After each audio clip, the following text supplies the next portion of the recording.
किसान को खेत में क्या मिला जिससे किसान को राजा ने जेल में डाल दिया।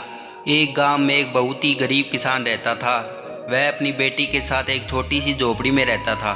उसके पास खेती के लिए थोड़ी सी ज़मीन थी, इसलिए उस किसान को फसल बेचकर बिल्कुल थोड़े से ही रुपए मिलते थे और उन रुपयों से वह लोग 2 टाइम का खाना भी नहीं खा पाते थे। उस गांव में एक राजा रहता था। राजा के पास बहुत सी ज़मीन थी। किसान एक दिन राजा के पास अपनी समस्या लेकर गया और अपनी गरीबी के बारे में बताने लगा। वहाँ का राजा बहुत दयालु था। किसान को राजा ने खेती के लिए थोड़ी सी ज़मीन दे दी और किसान से कहा, यह ज़मीन तो हमारी ही रहेगी, परंतु इस पर उगने वाली फसल तुम्हारी होगी। किसान बहुत खुश हो गया और राजा को धन्यवाद करता हुआ वहाँ से आ गया। किसान एक दिन खेत की जुताई कर रहा था, तभी उसका हल कठोर चीज से जा टकराया। उसने फौरन वहाँ खोद कर देखा तो उसे वहाँ पर सोने की ये ओखली मिली।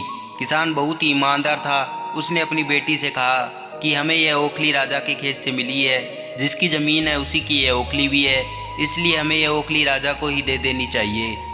फिर किसान की बेटी ने कहा, नहीं पिताजी, आप ऐसा ना करें, आपको केवल ओखली ही मिली है। अगर राजा ने आपसे इसकी सोने की मूसली भी मांगी तो फिर आप क्या करोगे? इसलिए आप इस ओखली को अपने ही पास रखिए। परंतु किसान को अपनी बेटी की यह बात अच्छी नहीं लगी। किसान बोला, जो चीज़ हमें मिली ही नहीं वह चीज़ मांगने का राजा का कोई अधिकार नहीं है। किसान राजा के पास ओखली लेकर जा पहुंचा और दरबार में फिर वैसा ही हुआ जैसा कि किसान की बेटी ने कहा था। राजा ने यही सोचा कि किसान ने लालच में आकर मूसल अपने पास रख ली है। किसान बेचारा राजा को सोने की मूसल कहाँ से ला कर देता। नतीजा यह हुआ, किसान को जेल में डाल दिया गया। किसान को जेल में ना तो ढंग से खाना मिलता था और ना ही पानी।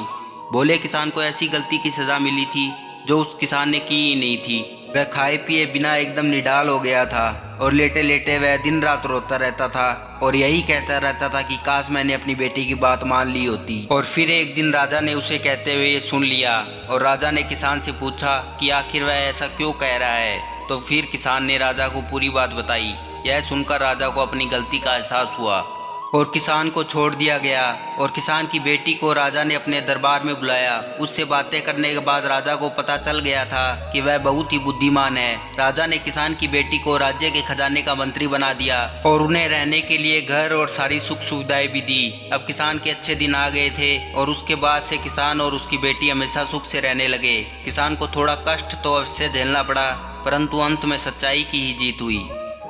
हेलो दोस्तों, अगर यह कहानी आपको अच्छी लगी हो तो वीडियो को लाइक कीजिए, शेयर कीजिए और हमारे चैनल को सब्सक्राइब कीजिए। धन्यवाद।